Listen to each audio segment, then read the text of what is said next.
Bu bildirishnomalar sizning ham asabingizga tegdi, shundaymi?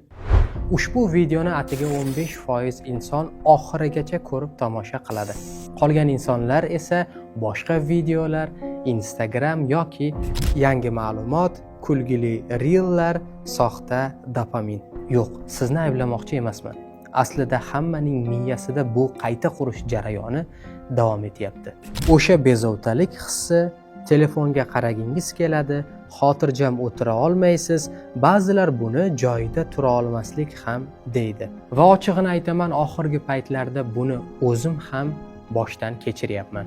Kitob o'qiy olmayapman, uzun video tomosha qilsam zerikish boshlanadi, diqqatim umuman jamlanmaydi, uzun metraj filmlarga toqat qolmagan. Ammo ijtimoiy tarmoq doimiy meni gardobiga tortadi. Har kirganimda xursandchilikka o'xshagan yoqimli his keladi. Buni bila olmadim va o'rganib chiqishga qaror qildim. O'rtacha insonlar bir kunda 74 gigabayt ma'lumot qabul qilyapti ekan. O'rta asrda yashagan bir inson 74 gigabayt ma'lumotni 60 yil davomida qabul qilgan. Biz esa bir kunda. Demak, biz o'rta asrda yashagan insonlardan ancha aqlliroqmiz. Shundaymi? Yo'q, aksincha. Aslida bu bizni ahmoqlashtiryapti ekan. 2007-yilda smartfonlar davri boshlandi va ijtimoiy tarmoq jadallik bilan rivojlandi. Bu bilan birga miyadagi faoliyat tizimi gipertezlikka chiqdi. 15-20 yil ichida miyamizni doimiy yangi ma'lumotlarga o'rgatdik. Diqqatimizni parchaladik va e'tibor sustligini normal holatga olib keldik. Hamma narsani yorug'lik tezligida bo'lishini istay boshladik. Bu juda ham muhim. Chunki miyamizda analiz qilish, fokusni bir nuqtaga qaratish yoki yaratuvchan fikrlash funksiyalari o'z faoliyatini to'xtatishni boshladi. 15 soniyalik kliplar, taom videolari, qiziqarli hashtaglar, bu platformalar birinchi navbatda video ommalashishini istaydi va shunday qiladi. Bu yana ham ko'proq yangilik, ko'proq hayajon, ko'proq qisqa zavqlar degani. Platformalarning dizayni, har xil effektlar, chegarasiz videolar, avtomatik chiquvchi reklamalar miyaning chin ma'nodagi qamoqxonasi hisoblanadi. Tomosha qilarkan nazorat bizda deb o'ylaymiz.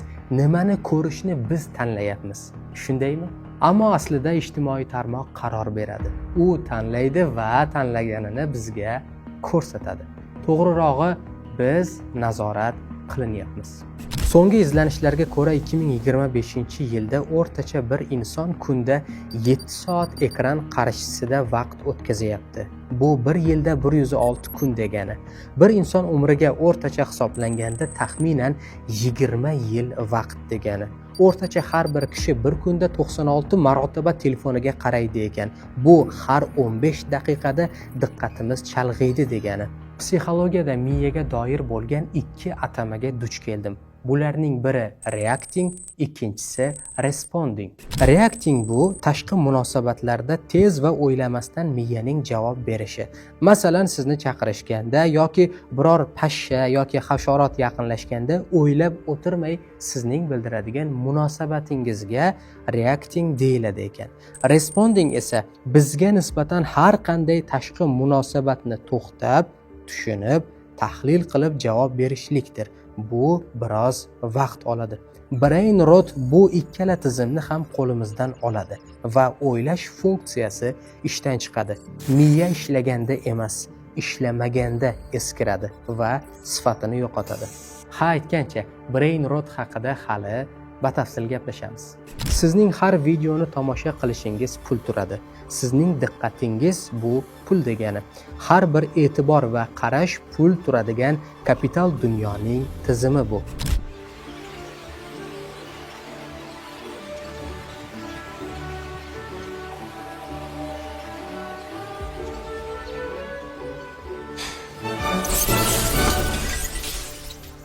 Vaqt o'tgan sari platformalar yanada rivojlanadi va bizning asab tizimimizda jiddiy muammolar paydo bo'lishni boshlaydi. Video mahsulotlar, media va inson miyasi haqida izlanarkan yana bir qiziqarli ma'lumotga duch keldi. 1976-yilda biolog olim Richard Dawkins Inson genlari nomli kitobida mem degan so'z qamrovini o'rtaga qo'ydi. Mem so'zining asl ma'nosiga qarasak, zehnlardan zehnlarga o'tkaziladigan madaniyatlar ma'nosini anglatadi. Ya'ni genlarning biologik qanday yoyilishi haqida edi. Ammo yillar o'tib internet mem so'zini jamiyatda haddan tashqari ko'p marta takrorlangan kulgili videolar, hazillar va mashhur bo'lgan ahmoqona trendlarga almashtirdi. Haqiqat shuki, Z avlod hamda alfa avlodining so'z boyligi kitoblar yoki geografik joylashuvlardan emas, internet memlaridan olinmoqda. Ular sekin-sekin mana shunday memlarni millatning tili deb qabul qila boshlayaptilar. Bu nasl xuddi shu tilda gaplashishni boshladi va muhimi, ular sekin-sekin jamlanib madaniyatlashadi. Tug'ilgan joy madaniyati, qadriyati, milliylik va tarixidan uziladi va bunday memlarni madaniyat deb qabul qiladi. Memlar dunyo qarashimizni, ichki dialoglarimizni, tilimizni, gapirish uslubimizni, qadriyatlarimizni shakllantiradi. Balki ozgina to'xtab bu haqida o'ylab ko'rish kerakdir. Miyada odatda bir mavzudan boshqa mavzuga o'tish, diqqatni qaratish va muammoni yechish funksiyasi bor. Ilmiy tilda bu task switching, ya'ni vazifalarni almashtirish tizimi deyiladi. Bunday qiziqarli va juda tez videolar miyada davomiy ravishda keyingi mavzuga o'tish degan ana shu task switching funksiyasini haddan tashqari tezlikda kuchaytirib yuboradi. Shu sababli hayot zerikarlidek, bir ishdan boshqasiga tezroq o'tgimiz keladi, bir mavzudan boshqa mavzuga yana. Sokin o'tirib suhbat qila olmaymiz. 30-40 daqiqa o'tirib kitob o'qiy olmaymiz. Chunki endi bizga tezlik kerak. O'qituvchilar o'quvchilarning darslarda diqqatni jamlashi murakkab kechayotganligini aytishmoqda. Bu Cocomelon kanali va deyarli 200 million obunachisi bor. Shu bitta bolalar videosi 8 milliarddan ko'p tomosha qilingan. Agar bu raqamni vaqtga bo'lsak, deyarli 42 ming yilga teng bo'ladi. Faqat bitta video. Bu videolarning bola psixologiyasiga ta'sirini ko'ring.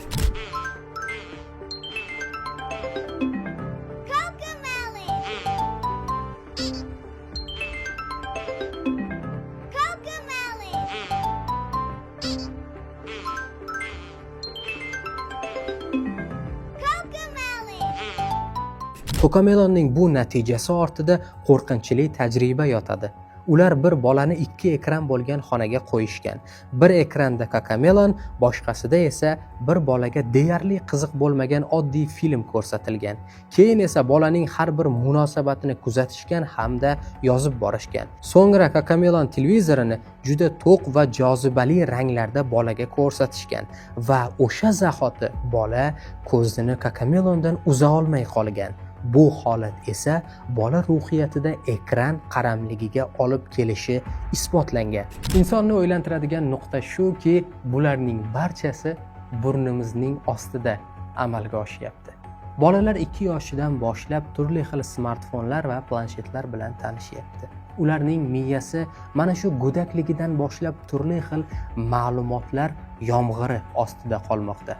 Ilmiy izlanishlar o'qish davomiyligi pasayganini, uzun maqolalar deyarli o'qilmayotganini, hujjatli film kabi sokin mediaga umuman toqat qolmaganini, tez e'tibor tortmaydigan videolarga sabrsizlik kuchayganini ko'rsatmoqda.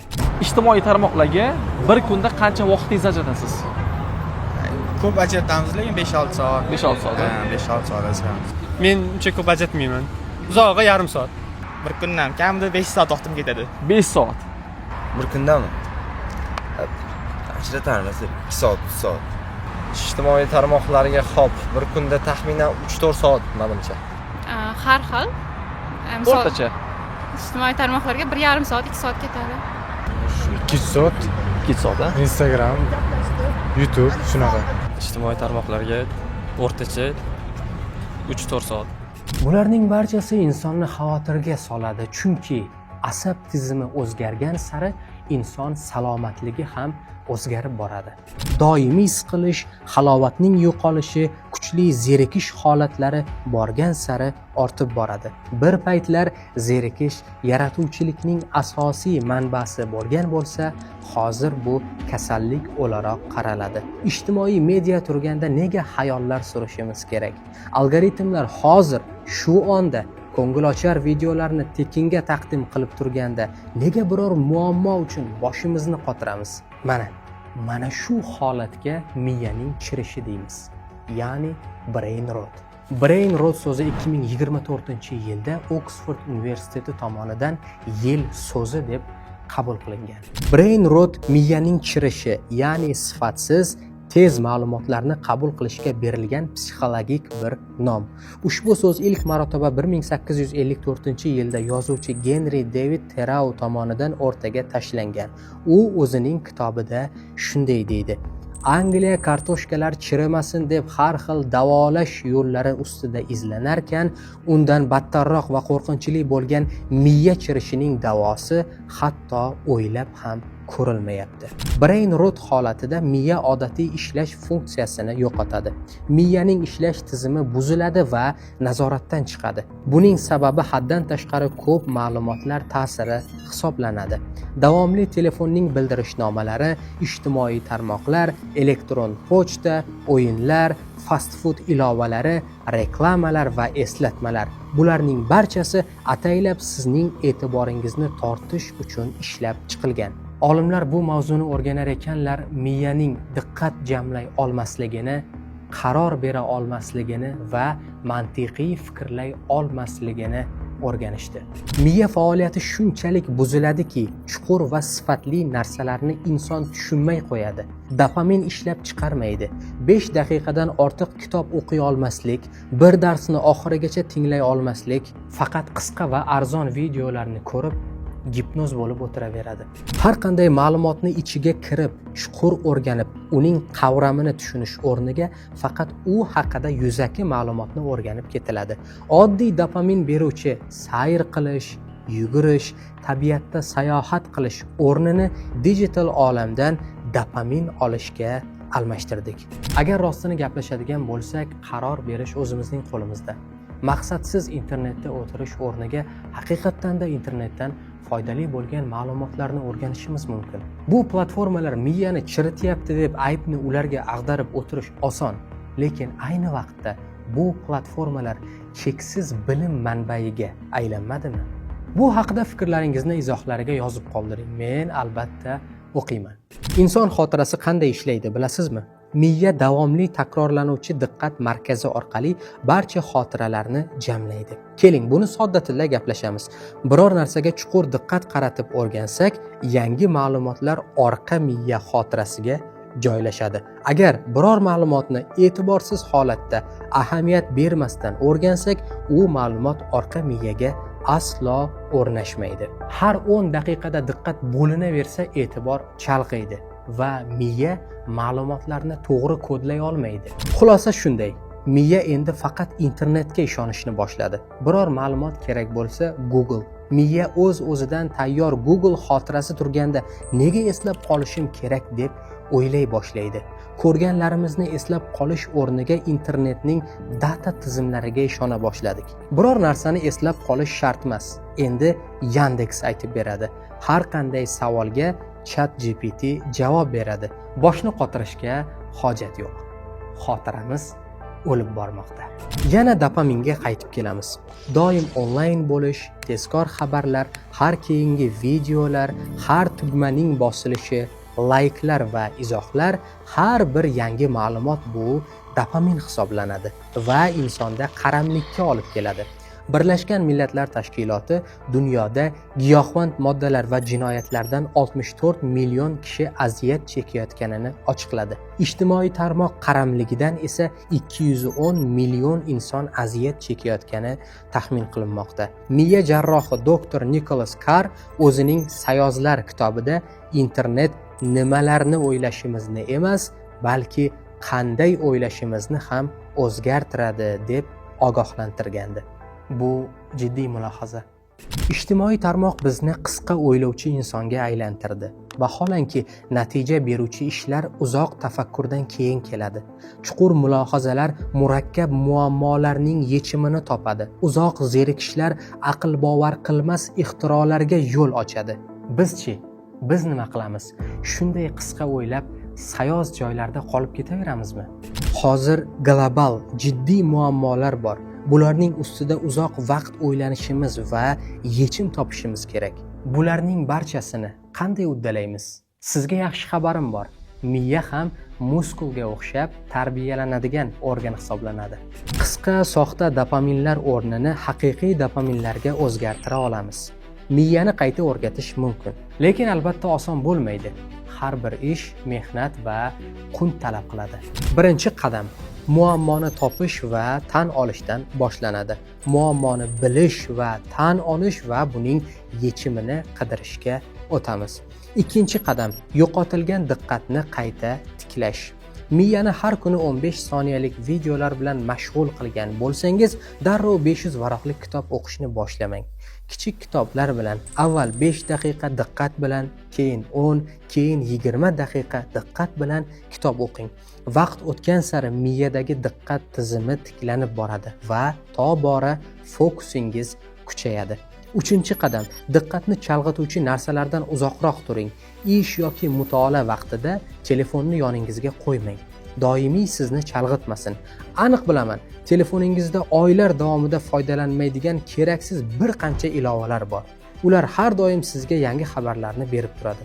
Ularni o'chirib yuboring yoki eng kamida ovozsiz rejimda saqlang. To'rtinchi qadam, dopaminni balansga olib kelish. Shunchaki o'ylaning. 10 daqiqa, keyin 20 daqiqa, keyin 30 daqiqa.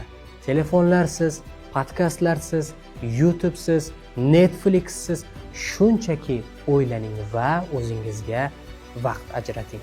Sekin-sekin miya haqiqiy dopaminni olishni boshlaydi. Bir qancha haftadan keyin kitob o'qish yoki suhbat qurish sizga ajoyib dopamin bera boshlaydi. Muhimi bu soxta dopamin bo'lmaydi. Nevrobilim insonlari diqqat chalg'ituvchi narsalar kamaygan sari chuqur mulohaza qilish funksiyasi qayta tiklanishini o'rganishdi. 5 va oxirgi qadam, tushunib iste'mol qilish. Bundan keyin biror video tomosha qilsangiz yoki maqola o'qisangiz, natijasini o'ylang. Men nima o'rgandim? Bilganlarim bilan bog'liqligi bormi? Bu video menga foydali bo'ldimi? Yaqinlarimga ulasha olamanmi? Kabi jiddiy savollarni o'zingizga bering. Videoning shu qismigacha kimdir men bilan qolgan bo'lsa, demak siz ana shu 15% insonning ichiga kirasiz. Siz o'zgarmoqchi ekanligingizni o'zingizga isbotladingiz. So'nggi so'z o'rnida texnologiyani inkor qilish kerak emas. Lekin bizni inson qiladigan narsa diqqatli bo'lish, xotira, yaratuvchanlik, axloqli va farosatli bo'lish. Shuning uchun video tugagandan keyin boshqa videoga o'tib ketishga shoshilmang. 1 daqiqa to'xtang. O'ylaning. Bu ma'lumotlar sizning miyangizga o'rnashishiga va singishiga qo'yib bering. O'zingizga savol bering. Bu borada siz biror yangilik qilishga tayyormisiz? Biroz to'xtang va o'ylaning. Ehtimol ana shu kichik o'ylanishingiz sizda brain rot holati, ya'ni miya chirishining oldini olar. Agar video sizga foydali bo'lgan bo'lsa, albatta buni izohlarda yozing. Birgalikda fikrlashamiz va videoni yaqinlaringizga ham ulashing. Ehtimol ularga foydali bo'lar.